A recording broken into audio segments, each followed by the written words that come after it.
Asia దేశాల్లో అత్యాధునిక టెక్నాలజీకి జపాన్ పర్యాయ పదంగా ఉండేది. గత దశాబ్ద కాలంలో సృజనాత్మకతలో జపాన్ను మించిపోయింది చైనా. కొత్త ఇంజనీరింగ్, ఐటీ టెక్నాలజీతో ప్రపంచాన్ని ఆశ్చర్యంలో ముంచెత్తుతోంది.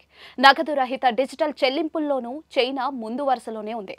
భారత్లో డిజిటల్ చెల్లింపులకు పర్యాయ పదంగా మారిన యూపీఐకి మించిన సాంకేతికతతో చైనా మరోసారి ప్రపంచ దేశాలను ఆశ్చర్యానికి గురిచేస్తోంది. ప్రస్తుతం భారత్ సహా ఏ దేశంలో అయినా డిజిటల్ చెల్లింపులు జరపాలన్నా కూడా స్మార్ట్ ఫోన్, క్రెడిట్, డెబిట్ కార్డుల వంటివి తప్పనిసరి. కానీ చైనా మాత్రం కేవలం అరచేయి చూపించి చెల్లింపులు జరిపేలా ఓ కొత్త సాంకేతికతను అందుబాటులోకి తెచ్చింది. 2 ఏళ్ల క్రితమే అందుబాటులోకి వచ్చిన ఈ టెక్నాలజీ రాను రాను చైనా అంతటా వ్యాపిస్తోంది. ఈ టెక్నాలజీతో చెల్లింపులు ఎంత సులువో చెబుతూ ఓ వ్లాగర్ చేసిన వీడియో తెగ వైరల్ అవుతోంది. చైనా సంస్థ టెన్సెంట్ రూపొందించిన వీచాట్ ఓ super app. Messaging, voice, video calls తో పాటు సోషల్ మీడియా చెల్లింపులు సహా అన్ని సదుపాయాలు దీంట్లో అందుబాటులో ఉంటాయి. వివిధ సేవలు అందించే థర్డ్ పార్టీ యాప్స్ ను కూడా వీచాట్ లో సమ్మిళితం చేశారు. ప్రభుత్వ సేవలు, డాక్టర్ల అపాయింట్మెంట్స్ కూడా ఇందులో బుక్ చేసుకోవచ్చు.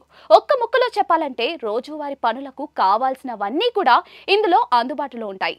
ఈ యాప్ లో అకౌంట్ ఉన్న వారికి వీచాట్ పే ఐడి ఉంటుంది. అరచేతిలోని బయోమెట్రిక్ వివరాలను ఆయా వ్యక్తుల వీచాట్ పే ఐడి అకౌంట్లకు లింక్ చేస్తారు.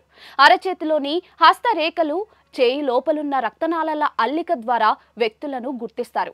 ఓ స్కానర్ వద్ద చేయి చూపించగానే డబ్బు చెల్లింపు జరిగిపోతుంది. 2023లో ఈ టెక్నాలజీని ప్రవేశపెట్టారు. ఇదంతా వీడియోలో చూపించిన వ్యక్తి ఈ వ్యవస్థ నిజంగా అద్భుతమంటూ పొగిడారు.